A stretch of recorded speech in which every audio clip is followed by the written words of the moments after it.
한 가지 간청을 합니다. 그것은 무엇이냐면, 예수님, 세례 요한이 자기의 제자들에게 기도를 가르쳐 준 것처럼 우리에게도 기도를 좀 가르쳐 주십시오. 이 제자의 간청에 예수님께서는 저와 여러분이 너무나 잘 알고 있는 주의 기도, 주기도문을 가르쳐 주셨고, 여러분, 주기도문을 가르쳐 주신 것에서 끝나지 않고 그 다음에 어떤 비유를 한 가지 더 드셨냐면, 간청하는 친구의 비유, 요까지 드셨다는 거죠. 간청하는 친구의 비유가 무엇인지는 잘 아시죠? 어느 날 우리 집에 손님이 옵니다. 근데 이 손님을 대접할 떡이 내 집에 없는 거예요. 그래서 옆집에 살고 있는 친구에게 가서, 야, 우리 집에 밤늦게 친구가 왔는데 이 친구를 대접할 만한 떡 세 덩이만 빌려줘라. 근데 그 시간이 너무나 늦은 시간이었기에 그 친구가 뭐라 그러냐면, 오늘 본문 7절에 이미 문이 닫혔고 나는 내 자녀들과 함께 잠자리에 누웠기 때문에 야, 그 떡 줄 수 없어. 야, 올래면 빨리 오지. 이렇게 늦게까지 와가지고 내가 이미 잠자리에 다 들었는데 잠옷 갈아입고 누웠는데 달라 그러면 내가 어떻게 줘? 거절을 딱 합니다. 근데 그럼에도 불구하고 이 친구가 자기의 친구에게, 야, 그래도 좀 줘. 아이, 한 번만 줘. 아이, 눈 감고 좀 줘. 간청을 하였고, 이 간청을 하였더니 친구가 필요했던 떡 세 덩이를 주었다. 요게 주기도문과 간청하는 친구의 비유 두 가지가 붙어있는 말씀이라는 거죠. 여러분, 이 주기도문 이야기를 통해서 성경이 우리에게 말씀하는 바가 무엇일까? 우리는 크게 두 가지를 기억해야지 되는데, 왜 예수님께서 주기도문을 가르쳐 주셨을까? 주기도문을 가르쳐 주신 이유와 목적이 무엇인지에 대해서 알아야지 되고, 여러분, 이 주기도문을 통하여서 응답받는 기도의 원리와 원칙이 무엇인지에 대해서 알아야지만 된다는 거죠. 첫 번째, 여러분, 예수님께서 왜 주기도문을, 주의 기도를 가르쳐 주셨을까요?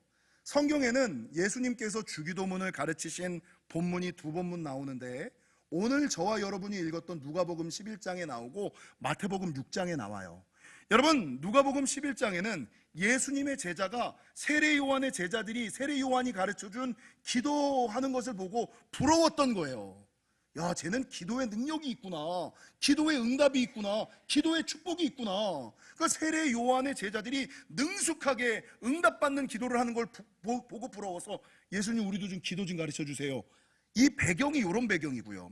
여러분, 마태복음 6장에 가서 예수님께서 제자들에게 주기도문을 가르치신 이유는, 예수님께서 그 당시의 사람들을 보니까 기도 깨나 한다고 하는 바리새인들이 얼마나 기도 많이 하는 사람입니까? 기도하고 금식하고 자선하고 할 수 있는 모든 것을 다 하는 사람, 날마다 하루에 3번씩 기도하는 사람. 근데 예수님이 보니까 자기네들은 기도한다고 하는데 그들의 기도가 하나도 하나님 나라에 상달되지 않는 거예요. 응답되지 않는 거예요. 축복이 부어지지 않는 거예요. 그래서 그들의 기도를 자세히 봤더니 이 바리새인들의 기도는 어떤 기도였느냐? 하나님께 하는 기도가 아니라 사람들에게 보여주기 위하여 하는 외식하는 기도. 여러분, 응답받지 않는 또 다른 기도가 성경에 나오는데, 이 기도를 뭐라 그러냐면 이방인들처럼 중언부언하는 기도. 그러니까 기도할 때 정신을 모아 내 마음을 쏟아 기도해야지 되는데, 그냥 중얼부얼 주문 외우듯이, 뭐 불교에 있는 사람들이 주문을 외우고 힌두교에 있는 사람들이 연부를 외우듯이 자기 뜻과 생각은 없이 그냥 중얼 주문 외우듯이 읽고 따라하는 기도, 이런 기도를 하는 거예요. 그러니까 예수님이 보시기에, 아이, 기도를 하기는 하는데 이 기도가 하나님 나라에 상달되지 아니하고 응답되지 아니하고 하늘의 능력이 부어지지 않는 것을 보고 마음이 답답하셔서, 야, 그렇게 기도하는 거 아니야. 기도는 이렇게 해야지 돼. 야, 진짜 기도는 이거야 라고 가르치신 것이 주기도문이라는 거죠. 그래서 여러분, 주기도문을 가르치신 첫 번째 이유는 바른 기도가 무엇인지를 알게 하기 위함이고, 두 번째는 바른 기도, 응답받는 기도의 원리와 원칙을 알려주심으로 말미암아. 여러분, 우리의 기도가 상달되셔야죠. 응답받으셔야죠. 우리의 기도가 그냥 우리 입술에서만 끝나는 기도가 아니라 하나님 나라에 상달되는 기도, 하늘 보좌를 움직이는 기도, 천군 천사의 역사함이 있는 기도가 되어야 되잖아요. 그래서 바른 기도가 무엇인지를 알려주고, 여러분, 응답받는 기도의 원리와 원칙을 알려줌으로 말미암아 제자들이, 성도들이 세상에서 살아갈 때에 응답의 삶, 축복의 삶, 능력의 삶, 거룩의 삶, 소망의 삶, 연합의 삶을 살아가게끔 하기 위하여 요 두 가지 목적으로 예수님이 주기도문을 가르쳐 주신 거예요. 그래서 여러분 오늘은요, 이 두 가지 주기도문을 가르쳐 주신 이유와 목적, 7가지 응답받는 기도의 원리와 원칙, 지금은 이제 응답받는 기도의 원리와 원칙 7가지에 대해서 살펴보고 넘어갈게요. 여러분, 주기도문을 통해서 성경이 말씀하는 응답받는 기도의 첫 번째 원칙은 무엇이냐? 바른 믿음과 관계 가운데서 기도하라는 거죠. 주기도문의 첫 구절이 어떻게 시작됩니까? 하늘에 계신 우리 아버지요. 하나님을 뭐라고 인정하는 거예요? 아버지라고 인정을 해야죠. 그러면 하나님을 아버지로 인정한다는 것은 내가 하나님의 뭐라고요? 나는 하나님의 자녀다. 그러니까 하나님에 대한 바른 믿음, 하나님은 내 아버지시고 나는 하나님의 자녀입니다. 나는 정씨입니다. 나는 내 아버지의 아들입니다. 바른 믿음과 관계 가운데서 기도하는 것, 이게 가장 중요하다는 거죠. 여러분, 교회 생활을 하고 신앙생활하고 믿음 생활하는 사는 사람들 가운데 하나님을 수많은 신들 가운데 하나, 아주 좋은 철학자나 사상가 중에 종교 지도자 가운데 하나라고 생각하는 사람들이 있어요. 여러분, 제가 신앙생활하면서 자주 설교하는 게 뭡니까? 아저씨 말 듣지 말고 아버지 말 들으라는 거 아니에요. 하나님을 아버지로, 내가 하나님의 자녀로 인정할 때에 하나님께서 은혜와 하나님이 아버지가 되니까 나를 지키고 돌볼 책임과 의무가 있는 거지. 내가 우리 아버지한테 정씨 아저씨 이러면 우리 아버지가 나에게 유산을 줄까요? 예? 용돈을 줄까요? 내가 드려야 되는데 안 주죠. 여러분, 마찬가지로 하나님을 아버지라고 인정하고 나를 하나님의 자녀로 인정하는 바른 믿음과 관계 가운데서 기도의 첫 출발이 있는 거예요. 그래서 여러분, 히브리서 11장 6절은 증거하기를 믿음이 없이는 하나님을 기쁘시게 하지 못하나니 하나님께 나아가는 자는 반드시 그가 계신 것과 또한 그가 자기를 찾는 자들에게 상 주시는 이심을 믿어야 할지니라. 저는 바른 믿음과 관계 가운데서 기도하시는 저와 여러분이 되시기를 주님의 이름으로 간절히 축원합니다. 두 번째, 응답받는 기도의 첫 번째 원칙이 바른 믿음과 관계 가운데서 기도하는 것이라면, 두 번째 응답받는 기도의 원칙은 무엇이냐? 하나님의 것을 먼저 구하라는 거예요. 이게 좀 잘 안 되죠. 여러분, 주기도문을 보면 하늘에 계신 우리 아버지여 라고 부르고 나서 그 다음에 뭐라고 증거하냐면, 이름이 거룩히 여김을 받으시오며 나라가 임하옵시며 뜻이 하늘에서 이룬 것 같이 땅에서도 이루어지이다.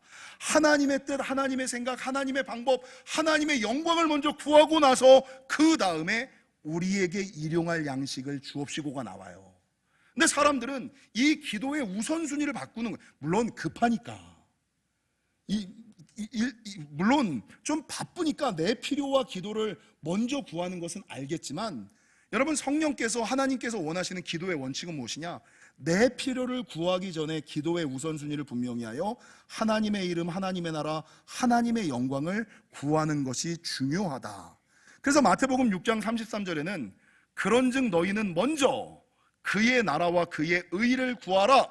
그리하면 이 모든 것을 너희에게 더하시리라. 내가 하나님의 것을 먼저 구하면 하나님께서 내 필요를 모두 다 채우시지만, 여러분, 내 필요 먼저 채워두면, 내 필요 먼저 챙겨두면 하나님께서 채우시고 더하시지 않는다. 그래서 먼저 하나님의 나라와 영광을 구하라. 이게 응답받는 기도의 두 번째 원칙이에요.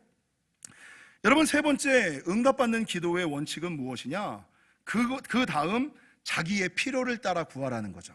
자기의 필요에 따라 구하라. 그래서 하나님의 영광, 하늘에 계신 우리 아버지여 이름이 거룩히 여김을 받으시오며 나라의 임하옵시며 뜻이 하늘에서 이루어진 것 같이 땅에서도 이루어지이다. 그러면 그 다음에 쭉 내려오면서 오늘날 우리에게 일용할 양식을 주옵시고, 요게 있잖아요. 그래서 자기의 필요를 구해야 되는데, 여기에서 중요한 것은 무엇이냐? 일용할이에요. 일용할. 여러분, 일용할이 의미하는 것이 뭐예요? 필요한 것을 구하라. 제가 예전에 설교했던 주제 가운데 한 가지가 무엇이냐? 하나님께서 우리의 기도에 응답하지 않는 이유가 하나 있는데, 그게 뭐냐? 내 필요에 따라 구하는 것이냐, 내 욕구에 따라 구하는 것이냐. 필요냐 욕구냐. 여러분, 하나님께서는 우리가 필요하고 구하고 바라고 원하는 것을 다 주시거든요. 근데 필요로 하는 모든 것은 주시는데, 그게 내 필요가 아니라 필요를 넘어선 욕구, 욕심. 굳이 없어도 되는데, 굳이 그것까지는 가지지 않아도 사는데 전혀 지장 없는데 왜 그것까지 달라고 그러지? 욕구에 따라 욕심에 따라 구할 때 하나님께서 주시지 않는다는 거예요. 그래서 여러분, 세 번째 응답받는 기도의 원칙은 무엇이냐? 자기의 필요를 따라 기도하는 것이다. 네 번째, 응답받는 기도의 원칙은 무엇이냐? 그 다음 주기도문은 어떻게 시작되고 있냐면 우리를 시험에 들게 하지 마옵시고 이렇게 돼요. 여러분, 이 기도자의 기도, 우리를 시험에 들게 하지 마옵시고 기도하는 사람이 지금 시험에 빠졌어요? 앞으로 시험에 빠질 거예요? 지금은 시험에 안 빠져 있어요. 근데 기도하기를 앞으로 살아가는 동안에 시험 가운데, 유혹 가운데 빠지지 않도록 여러분, 이 사람은 미리 기도하고 있는 거예요. 그래서 응답받는 기도의 네 번째 원칙은 무엇이냐? 옆 사람이랑 인사하겠습니다. 미리 기도합시다. 많은 사람들이요, 문제가 터지고 나서 기도하거든요. 근데 사실 문제가 터지고 나서 기도하면 좀 늦습니다. 더 문제는 뭔지 아세요, 여러분? 제가 목회하면서 제일 답답한 게 뭐냐면 문제가 다 터지고 손 쓸 수 없을 때 기도 요청하고 상담 요청하는 사람들, 문제 다 터지고 이제는 손 쓸 수 없는 상황에 와서 기도 요청하고 상담 요청하는 사람들, 이거 뭐 어쩌라는 거야. 여러분, 그래서 성경에서 응답받는 성령의 임재와 보호가 있는 사람들은 그냥 기도하는 것이 아니라 미리 기도하셔야 되고요. 미리 더 나쁜 거, 문제가 터지고 나서 기도하는 사람은 그나마 다행인 사람이에요. 근데 더 나쁜 건 뭔지 아세요? 문제가 터졌는데도 기도하지 않는 사람들이 있어요. 문제가 터졌는데도 기도하지 않는 사람들, 이 사람들이 왜 그런지 아세요? 육적인 게으름과 영적인 무감각함이 자기의 영혼과 육신을 잡고 있기 때문이에요. 아니, 문제가 터졌으면 살려달라고 하나님께 나와서 기도해야 되잖아요. 근데 육신이 평생 살아왔던 몸의 편리함과 게으름을 떨치기가 힘든 거야. 그리고 사단과 마귀가 그 영혼의 무감각함과 무던함을 줘가지고 그 상황인데도 불구하고 하나님께 기도하지 못하게끔 만드는 거. 그래서 제가 기도하면서 제일 답답한, 신앙생활하면서 제일 답답한 것은 미리 기도해야 되는데 문제가 터지고 나서 기도하는 거. 더 나쁜 것은 문제가 터졌는데도 불구하고 기도하지 않는 거를 보면서 와, 이거 정말 문제다. 사랑하는 성도 여러분, 응답의 삶, 능력의 삶, 축복의 삶을 살아가기를 원한다면 미리 기도하시는 저와 여러분, 적금처럼 기도를 쌓아놓으시는, 미리 기도하고 먼저 기도하시는 저와 여러분이 되시기를 주님의 이름으로 간절히 축원합니다. 네 번째까지는 좀 날라왔어요, 그죠?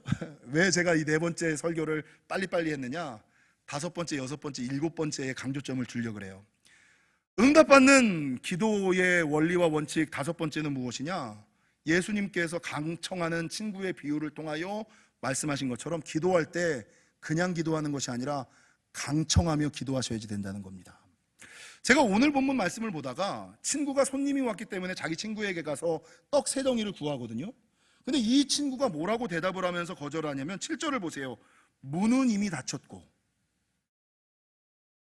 하늘의 문이 닫힌 걸 얘기하는 거예요. 응답의 문이 닫힌 걸 얘기하는 거예요. 축복의 문이 닫힌 것을 의미하는 거예요. 문은 이미 닫혔고, 그 다음 일어나 내게 줄 수가 없노라. 야, 나 못 줘. 이게 문은 이미 닫혔고 나는 너에게 줄 수가 없노라. 이 상황은 무엇이냐? 내 인생의 끝난 문제라는 거죠. 틀린 문제라는 거죠. 막힌 문제라는 거죠. 더 이상 가능성이 없다라는 거죠. 나는 해볼 거를 다 해봤지만 더 이상 여지가 없다. 문은 이미 닫혔고 내가 일어나 너에게 줄 수 없노라. 선포되어진 상황이라는 거죠. 근데 대부분의 사람들이 여러분 그렇게 기도하고 예배하다가 문이 이미 닫혔다는 거절감을 여러분 현실의 벽에 부딪히고 나면 주님께서 이건 안 되라고 얘기를 하면 어떻게 합니까? 대부분 기도를 멈추면서 아우 나는 할 만큼 했어 이러거든요. 근데 응답받는 기도에 있어서 가장 중요한 이 다섯 번째 요소는 뭡니까? 문은 이미 닫혔고 내가 일어나 내게 줄 수 없노라라고 하나님께서 선포하셨음에도 불구하고 이 강청하는 친구와 같이 끈질기게 끝까지 응답해 주실 때까지 하나님 앞에 나아가 기도해야 된다는 거죠. 여러분 그 옛날 가나안 여인을 보십시오. 예수님께 자기의 딸을 고쳐달라고 얘기하자 여러분 예수님께서 이 가나안 여인에게 뭐라 그러냐면 주인의 자녀의 떡을 취하여 개들에게 주는 게 옳지 않다라고 얘기를 하잖아요. 주님께서 거절하신 거예요. 야 안 돼! 선포하신 거예요. 그러나 자기 딸을 고치고자 하는 마음 때문에 주님의 선포와 주님의 거절, 문이 닫혔고 끝난 문제임에도 불구하고 이 수로보니게 여인은 예수님의 옷자락을 붙잡으며 주여 올소이다마는 개들도 제 주인의 상에서 떨어지는 부스러기를 먹나이다. 끝까지 매달리잖아요. 응답하실 때까지, 역사하실 때까지, 축복하실 때까지 매달리잖아요. 제가 말씀을 묵상하다가 이 비유가 간청하는 친구의 비유, 강청하는 친구의 비유거든요. 근데 원어를 보면, 헬라어 원어에 보면 이 간청하다, 이 강청하다에 어떤 의미가 있냐면 부끄러워하다 이런 기도, 부끄럽다, 부끄러움이 없다 이런 기도가 있어요. 이런 단어의 의미가 있어요. 그러니까 강청하는 기도라는 것은 무엇이냐? 부끄러움 없이 뻔뻔하게 하는 기도. 내가 지금 이 시간에 이렇게까지 기도하면 주님이 좋아하실까? 굳이 내가 이렇게까지 주님에게 기도해야 돼? 목회하다 보면 가끔 성도들이 목회자에게 기도 부탁을 하잖아요. 근데 기도 부탁을 잘 안 해요. 그러면서 집사님 왜 기도 부탁 안 하셨어요? 그러면 목사님 힘드실까봐 기도 부탁. 목사님 힘드실까봐, 목사님 번거로우실까봐 기도 부탁 안 해. 이게 되게 예의 바르고 젠틀한 것 같죠? 영적으로 무지하고 영적으로 완전히 막혀있는 사람들이 이게 하는 소리지. 무슨 목사가 기도 부탁받는 거를 가지고 불편하게 생각하고 버겁게 생각하는 목회자가 어디 있어요. 근데 자기 딴에는 이게 되게 젠틀하고 예의 바른 것처럼 목사님 힘드시고 번거로우실까봐 굳이 그렇게까지 목사님께 기도 부탁하는 게 기도 부탁하면 안 될 것 같아서 제가 기도 부탁 안 했어요. 그 소리를 듣는 목사 입장, 그 소리를 듣는 하나님 입장은 뭐예요? 웃기고 진짜 몰라도 영의 세계를 몰라도 나으려면 살려면 구해야지, 바래야지, 원해야지, 두드려야지, 구해야지.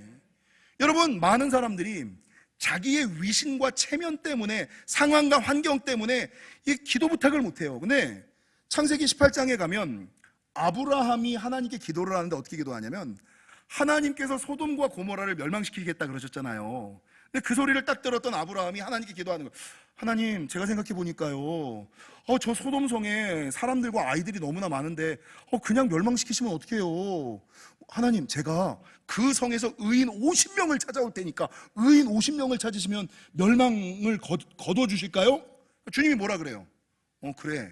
근데 뒤돌아가다 보니까 50명을 이거 50명까지는 못 찾을 것 같아요. 하다가 하나님 잠깐만요. 내가 50명 말고 45명은 어때요? 그러니까 주님이 딱 듣고 뭐라 그래? 그래 45명. 그래 뒤돌아가서 아브라함이 소돔과 고모라에서 45명을 찾으려다가 이 45명도 못 찾을 것 같아. 다시 주님 잠깐만요. 우리 50명에서 45명 깎아주셨는데 깎아주시는 김에 40명 어때요? 이게 몇 번을 가요?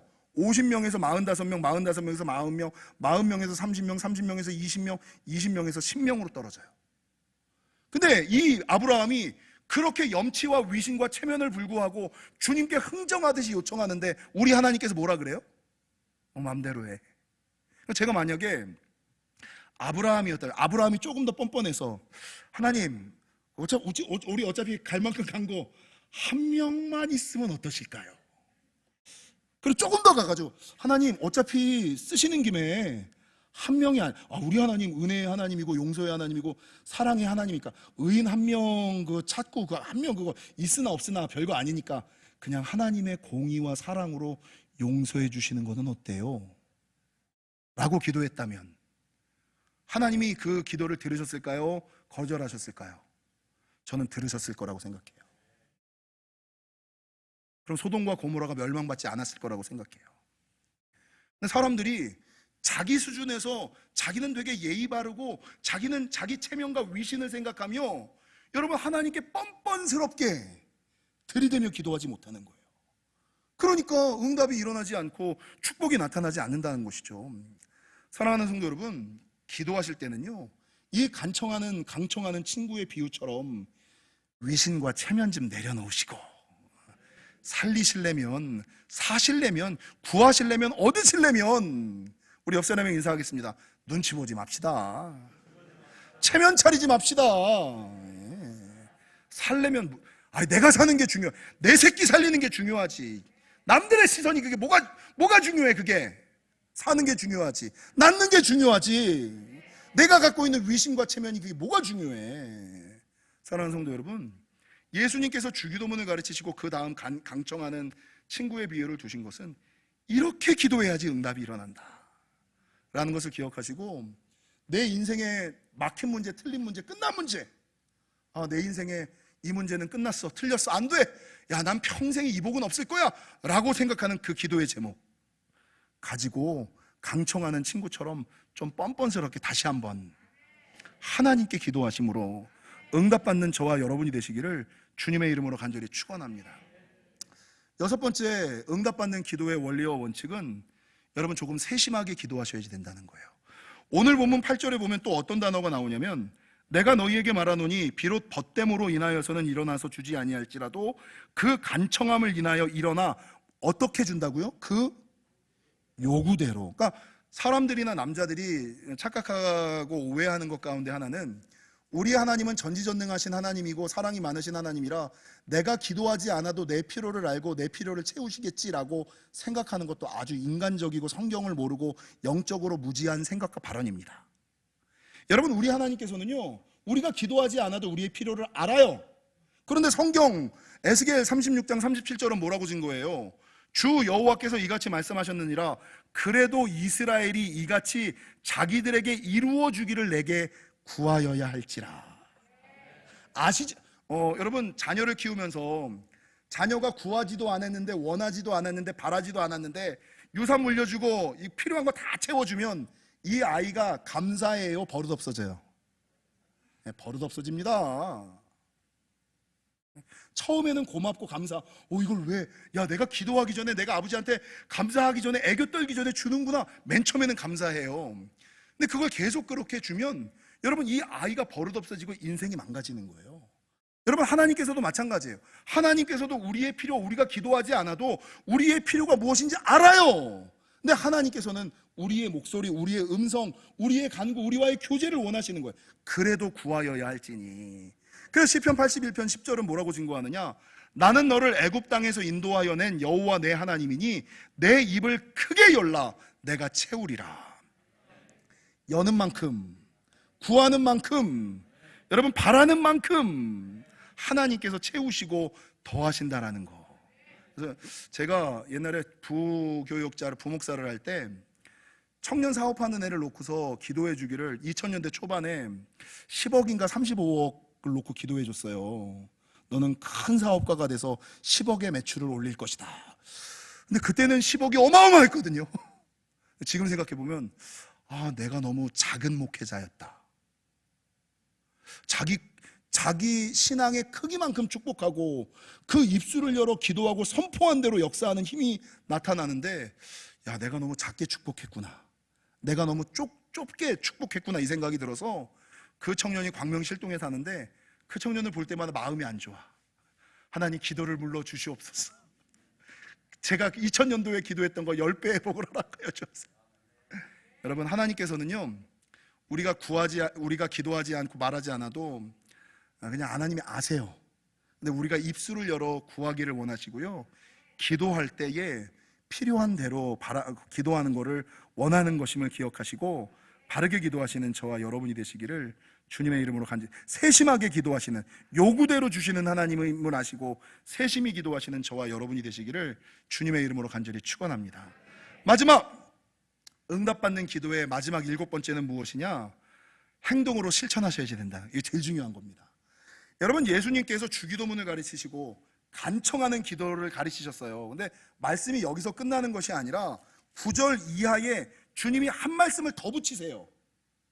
주님께서 주기도문을 가르치시고 간청하는 친구의 비유를 말씀하시고 나서 여기서 딱 끝내는 것이 아니라 한 말씀을 더 붙이시는데, 그 말씀이 뭐냐? 9절, 내가 또 너희에게 이르노니 구하라 그러면 너희에게 주실 것이요, 찾아라 그러면 찾아낼 것이요, 문을 두드리라 그러면 너희에게 열릴 것이니 구하는 이마다 받을 것이요, 찾는 이는 찾아낼 것이요, 두드리에게는 열릴 것이니라. 너희 중에 아버지 된 자로서 누가 아들이 생선을 달라 하는데 생선 대신 뱀을 주며 알을 달라 하는 전갈을 주겠느냐? 이게 무슨 말이에요? 주기도문을 가르쳐주고 강청하는 비유를 알려주셨는데도 안 하더라는 거야.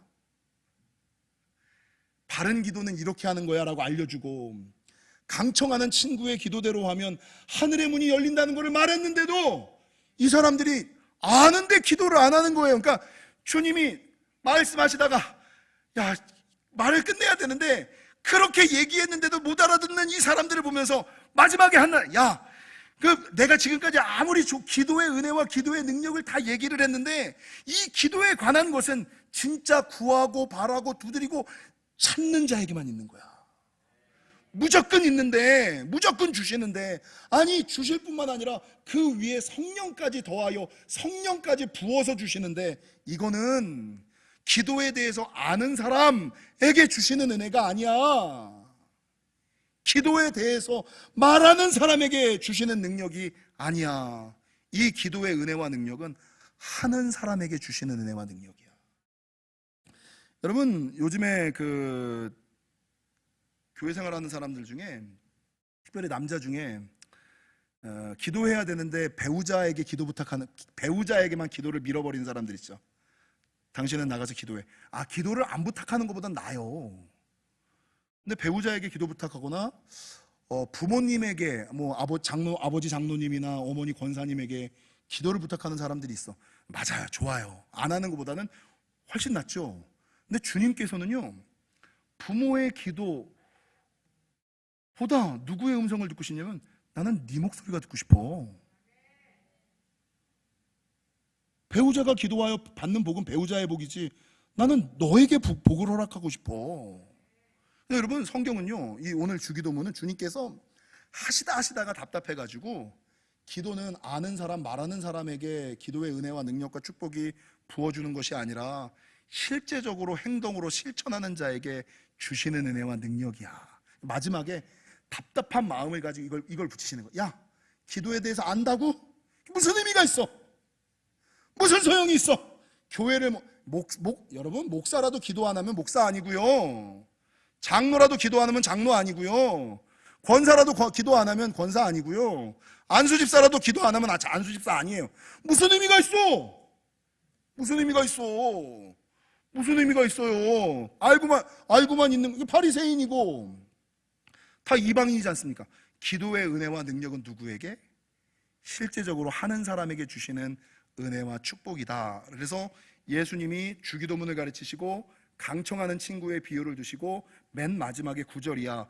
구하라, 제발 좀 구하라. 그리하면 너희에게 주실 것이요, 찾으라, 그러면 너희가 찾아낼 것이요, 문을 두드리라, 그러면 너희에게 열릴 것이다. 다시 한번 확답하시고 약속하시는 장면이 이 예수님의 답답함을 다루고 있는 말씀이라는 겁니다. 사랑하는 성도 여러분, 제가 설교 초기에 말씀드린 것처럼 기도는 하는데 바리새인들처럼 겉으로는 아주 기도 유창하게 잘하지, 바리새인들이 얼마나 거룩하게 기도해요. 거룩한 옷을 입고 산 위에 올라가 손을 이렇게 딱 들고 30분 동안 하늘을 바라보며 기도를 하면, 이야, 저 사람 기도의 영성이 있는 사람이야. 겉으로 보기엔 무슨 의미가 있나 그게? 주님이 보시, 저게 무슨 의미? 저게 기도야? 영안이 열린 사람에게 보면요, 웃기고 참. 여러분, 이방인의 기도처럼 중언부언하는 기도가 줄줄줄줄 쏟아내고 유창하게 하는 기도가 무슨 의미가 있어요? 주님께서 말씀하시기를, 요즘에 서점가와 유튜브에 우리가 조심해야지 되는 책이랑 컨텐츠가 몇 가지가 있어요. 제가 예전에 잠깐 말씀드렸습니다만, 서점가에 가면 따라하는 기도라는 책이 요즘에 베스트셀러입니다. 따라하는 기도. 그러니까 기도를 어떻게 할 줄 모르는 사람들이 기도를 할 줄 모르니까 그냥 따라만 하십시오. 따라서 읽기만 하십시오. 그러면 기도가 됩니다. 그래서 따라하는 기도 1권, 따라하는 기도 2권, 따라하는 기도가 3권 또 나오고 막 이럴 거예요. 따라하는 기도가 베스트셀러고요. 유튜브를 여시면 어떤 게 나오냐, 틀어놓기만 해도 악한 영이 떠나는 기도, 듣기만 해도 하늘의 문이 열리는 기도, 뭐 이런 것들이 있어요. 그래서 듣기만 하고 틀어놓기만 해도 악한 영이 떠나고 하나님의 은혜가 임하는 기도, 이게 유튜브에 막 떠올라요. 그러니까 성도들이, 내가 고생하고 내가 수고하고 기도할 필요 없고 그냥 틀어놓기만 하고 듣기만 하면 되니까 그냥 틀어놓고 자거나 틀어놓고 설거지하면서 나는 기도하는 사람이야 라고 생각하는 거예요. 여러분, 따라하는 기도, 이게 뭘 의미하는 거예요? 예수님께서 말씀하신 이방인의 중언부언하는 기도와 똑같잖아요. 중언부언하는 기도가 뭐예요? 내 생각, 내 마음이 담기지 않은 거예요. 내 뜻과 내 생각대로 기도하는 것이 아니라 그냥 있는 대로 보고 읽는 연불과 같은 것이 따라하는 기도고 중언부언하는 기도 아니에요? 기도에는 뭐가 따라와야지 돼요? 내 마음과 생각이 그 안에 담겨 있어요. 카톨릭의 기도와 개신교의 기도의 차이가 여기 있어요. 불교의 주문과 기독교의 기도의 차이가 여기 있어요. 그냥 연불만 보고 주문 보고 읽는 거, 이건 누구나 다 하죠. 그러나 하나님께서 원하시는 것은 네 말과 네 생각과 네 마음을 담아 하는 것이 진짜 기도야. 야, 그건 바리새인들도 했고 이방인들도 했어. 근데 그런 거는 하늘에 상달되는 기도 아니야. 그건 그냥 기도의 외식만 하는 기도야. 이렇게 말씀하고 있으면, 따라하는 기도가요, 기도를 배우는 초창기에는 괜찮아요. 그냥 정말 기도를 몰라서 어떻게 기도하지? 어떤 기도 제목을 가지고 기도하지라고 참고하는 정도는 좋은데, 신앙생활이 5년이나 됐고 집사가 됐고 안수집사가 되고 권세가 됐는데 새벽 제단 쌓기 힘들고 교회 나와서 내 입술로 기도하기 힘들어서 틀어만 놓고 따라만 하는 기도는요, 주기도문에서 기도를 빼면 뭐가 남는지 아세요? 주기도문 4글자에서 기도라는 2글자를 빼면 뭐만 남아요? 주문만 남아요. 기도 아닙니다. 기도 아니다라는 것을 기억하시고, 바라는 것은 예수님께서 주기도문을 가르쳐 주신 이유와 목적, 바른 기도, 응답받는 기도를 통한 응답의 삶, 축복의 삶, 능력의 삶을 살아가기 위하여 우리에게 주기도문을 가르쳐 주셨음을 기억하시고, 응답받는 기도의 7가지 원리 원칙대로 기도하심으로 이 땅에서 응답의 삶, 능력의 삶, 축복의 삶, 소망의 삶, 연합의 삶, 거룩의 삶을 살아가시는 저와 여러분이 되시기를 주님의 이름으로 간절히 축원합니다.